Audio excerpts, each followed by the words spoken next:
Fala Doumbouya, bonjour. Bonjour. Je rappelle que vous êtes chroniqueur islamique. Il y a le chef de l'État qui a dit lundi, lors d'une cérémonie des femmes au Palais du Peuple, que le mariage précoce des jeunes filles était encouragé par les imams qui célébraient ces mariages dans les mosquées, parce que ce n'est pas, selon lui, dans les mairies, mais qu'en même temps, que la plupart de ces jeunes filles étaient mariées, ou disons, sont mariées par des imams.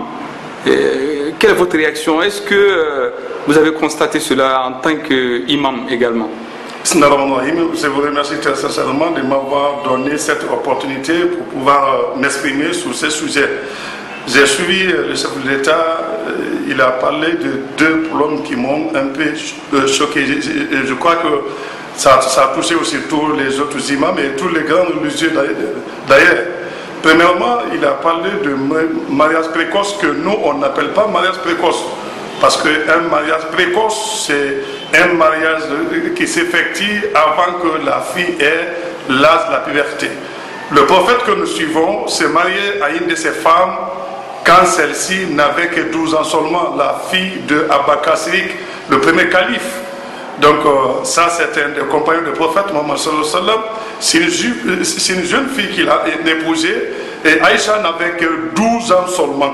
Donc suivant le trace du prophète Mohammed sallallahu alayhi wa sallam, nous on n'appelle pas une fille qui se marie à l'âge de 13 ans, 14 ans, 15 ans ou 12 ans, que ça c'est un mariage. Mais imam, on évolue avec son temps. Aujourd'hui, est-ce qu'une fille, les législations guinéennes, c'est à partir de, je crois, 17, 18 ans, disons, qu'une fille peut se marier, hein, mais pas à l'âge de 12 ans. 12 ans, c'est précoce. Aujourd'hui, on ne peut pas évoquer ça. C'est précoce, je dis, ça c'est selon la législation guinéenne et selon la législation islamique. Mais on n'est pas dans un État islamique. Hein. Nous sommes pas, mais nous sommes musulmans.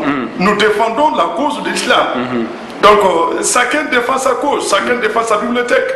Nous défendons la cause de l'islam. Nous, on n'appelle pas ce mariage la mariage précoce. À partir du moment que ça a été effectué par notre prophète Mohammed sallallahu alayhi wa sallam, et il n'y a pas d'évolution dans ce cadre dans la religion musulmane. Donc, nous, on n'appelle pas ce mariage la mariage précoce. D'ailleurs, ce qui est trop choquant quand il dit que ces mariages-là sont souvent célébrés dans les mosquées, et que ce sont les imams qui encouragent ces mariages-là, parce que c'est eux qui prennent souvent ces filles-là. Donc, c'est que... Mais est-ce que ce n'est pas une réalité quand on entend ce que vous dites, parce que vous dites que ce sont des réalités islamiques, donc... ça veut dire que vous-même vous cautionnez cela en quelque sorte? Non, nous ne cautionnons pas. C'est qu'il y a des faits différents entre ce que vous appelez ou ce que les autorités appellent mariage précoce et la grossesse précoce. Nous préférons le mariage précoce.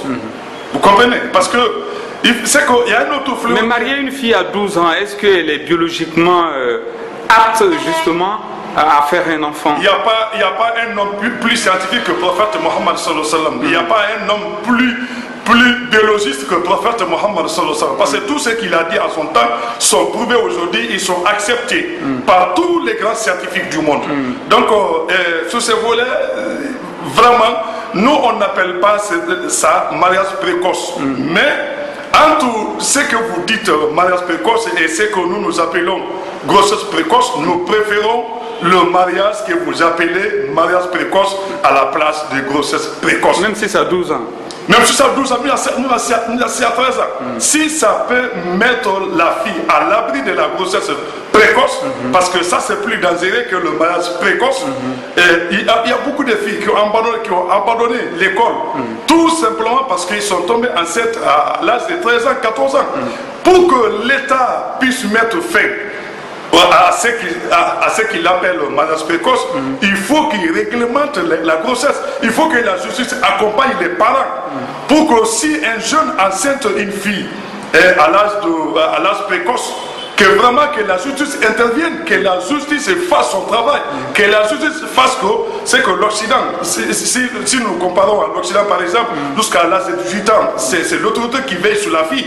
Donc les parents, c'est que même si les parents ne les contrôlent pas, c'est l'autorité qui veille sur la fille. Garde à toi de toucher à une fille n'ayant pas encore 18 ans. Mais est-ce qu'aujourd'hui vous avez connaissance qu'il y a des imams qui ont marié des filles qui n'ont que 12 ans. Est-ce que vous avez des informations? Les imams ne suivent que les traces des prophètes. Donc il y a des imams, vous reconnaissez que Alpha a raison, il y a des imams qui ont marié. Oui, oui, c'est bien, nous épousons les filles. Mais les cadres, les hauts cadres qui s'amusent avec la vie de ces jeunes filles-là, sans pour autant les marier. Nous on les épouse légalement. Et si qu'ils les entretiennent. Mais elles peuvent avoir des complications plus tard, hein, notamment. Mais qu'est-ce qui est plus grave? Qu'est-ce qui est plus grave lorsque un imam, c'est qu'un cadre, un haut cadre prend, s'amuse avec la fille d'une fille de 13 ans, 14 ans. Tout le monde connaît ça aujourd'hui, c'est que c'est pas en Guinée. Donc les grands cadres, c'est qu'ils ne cherchent que les petites filles, les mineurs, qui ne connaissent même pas encore l'homme. Et si nous les épousons légalement, les cadres les entretiennent de façon illégale. Donc il y a un autre problème aussi qui nous a touché, c'est l'excision. Je crois que l'Occident est en train de défendre avec loyauté, c'est qu'un acte très ignoble et inhumain, même les animaux ne le font pas, qui est l'homosexualité. Mais ils sont fiers de la défendre parce qu'il y a une couche sociale qui entretient cela. Donc nos chefs sont honte parce qu'ils sont un complexe d'infériorité de défendre les valeurs africaines. Mettons la religion de côté, mais l'excision fait partie de la coutume africaine et plus particulièrement de la coutume guinéenne. Pourquoi l'Occident défend l'homosexualité qui est très dangereux pour la santé? Nos chefs veulent que nous abandonnons l'excision. Ce que je dis et je répète, je crois que ça c'est le point de vue de tous les grands oulémas de la Guinée. Nous n'abandonnons jamais l'excision, nous allons continuer à exciser nos filles suivant l'enseignement donné par le prophète Mohammed sallallahu alayhi wa sallam. Imam Doumbia, merci d'avoir répondu à nos questions.